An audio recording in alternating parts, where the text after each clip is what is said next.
Hey everybody, this is Donnaleigh, and I'm going to do a little celebrity spread with you here today, but we tried a little something different. Is that this is a fictional character and one that's in a movie, so we tried to see if people could guess who this character is.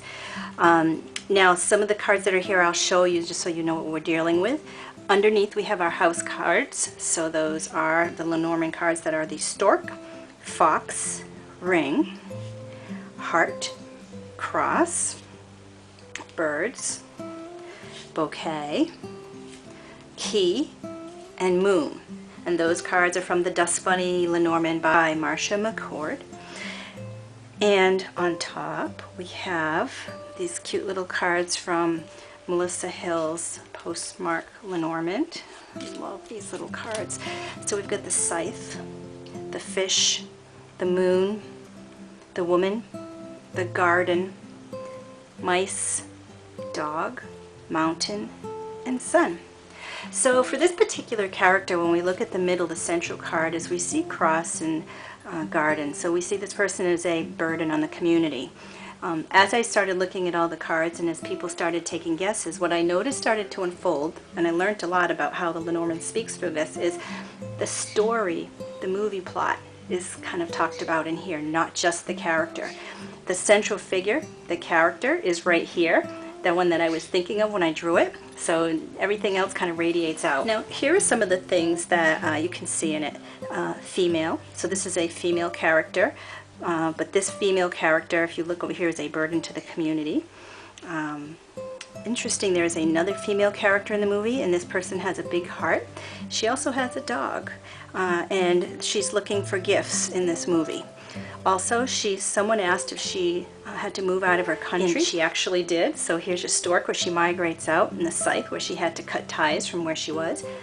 Another hint that it's quite literal here is there was a farm that was in the movie, and the scythe has a picture of a farm. This person is actually someone who steals something of value in the movie.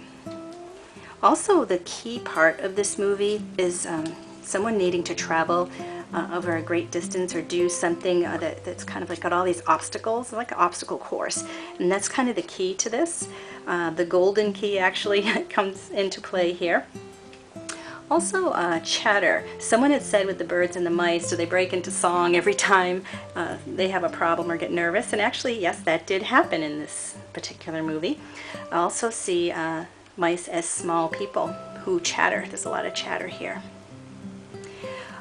If you look at the story here, so looking for gifts, following this going through this mountainscape. It's not really a mountain in the movie, but climbing through this to find this key. They're looking for the key. They're looking for something that actually has to unlock something.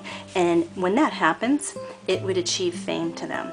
So the moon and the sun together is fame. Sun can also be exposure, and that happens as well. If you look at this woman with the heart and unite over here with this card, so you got the ring and the moon, so she actually does make a promise to do something, and the promise is related to what she wants to unlock. So the promise of the ring, and this is what gives her fame or notoriety, or is her reputation is built around it. When she moves from her country or her home to another place, she does then achieve fame, but she has to go through this burdensome person, this kind of nemesis that she comes up against. The nemesis actually, if you look right here with thief, something of value, actually wants to steal a dog as well. And if we look at this right here, it may be a little dog, moves from a country, something of value is taken away or wants to be taken away by this woman, and then someone makes a promise. People wondered whether one person was a con person, and she actually is kind of like I guess you could call her a con artist or the bad person. Someone talked about a heart and the theft of a heart, and there was actually a character whose heart was kind of, they were looking for his heart. And the heart could have been actually a key, and this is kind of the search what they were going up this mountain with the dog. And actually the dog has another meaning here, because this person, this good woman with the heart, actually has a friend who's looking for a heart. She also has other friends. She has a dog, and these people are actually part of the story as well. Somebody also said that the story is a lady character who is a ring leader or a con artist, but then had to be taken away, so they were working on that, and hidden in a church because they saw this. Now here's the interesting thing, it wasn't a church where this person was, but it looked a lot like it with the cement and that sort of stuff going on. Someone said they're thinking of a lady con artist who's engaged in breaking up relationships, famous for her exploits, gossip, trouble with the public. Someone said with the dog, there's something about the dog that invites her into this situation, so a friend probably invited her to take part of this journey, and that did happen. Someone out of the blue said, could this woman be carrying a torch for someone? Just because I think of these two cards.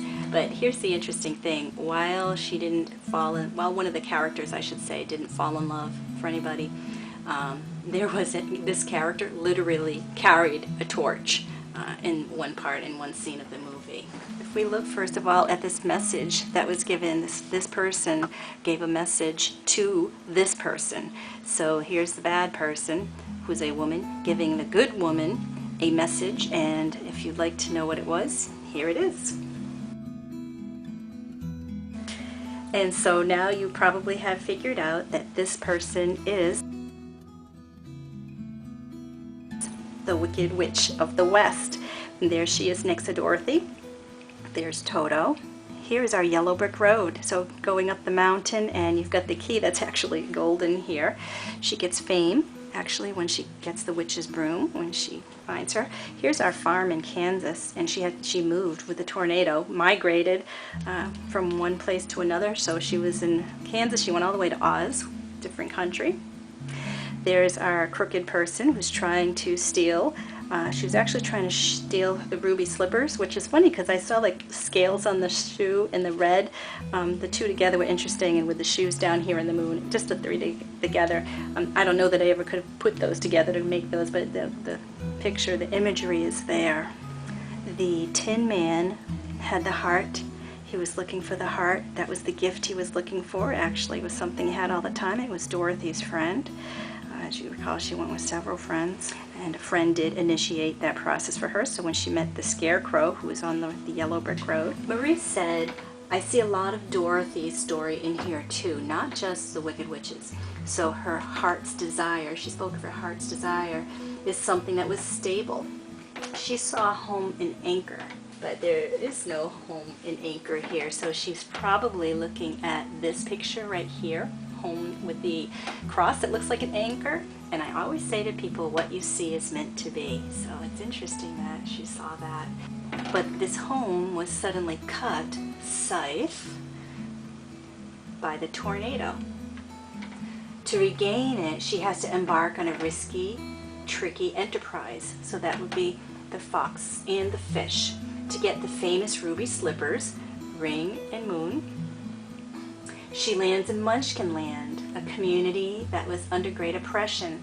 So here's a community under oppression, Munchkin Land. There's talk about how the house kills the Wicked Witch of the East, so birds and mice chatter. To get back to her beloved home, Dorothy has to enlist her friends, or several, from Toto to Glenda, to the three others. And if you remember, Toto actually got her into this whole thing because she was trying to rescue Toto from the witch before they were actual characters. And these three friends, they all go to see the wizard who can help her, but who put an obstacle in her way. There's the obstacle, and I guess you could call that closest thing to a broomstick in this spread. And he told her, the obstacle is that he told her before he can send her back, she has to get the witch's broom. So she gets her heart's desire in the end through sun and moon. Dorothy, you can see, is very charming, and with the bouquet, it's like a beautiful person. But the bouquet is actually a house under here. I don't usually mix the bottom house with the top card here. One other funny literalism I saw here is that the character that's in This particular card with the braids reminded me a lot of Dorothy with her dress looking on the yellow brick road, so that was just kind of a weird funky thing. Another thing is with the flying monkeys. I can see this flying item taken away, so that is not a typical Lenormand reading, but I did see a lot of funny things in here. You can see the little people who are talking and singing, you can see the flying monkeys, you can see talk that brings people down. So when you get that, the witch of course was saying some things that frightened them. There it is. So this is our Wizard of Oz, and there's our Wicked Witch of the West. I was looking for the broom card. I thought the broom card might come up for her, but it didn't. But lots of really interesting stuff here. So I hope that was helpful for you when you're learning to describe people.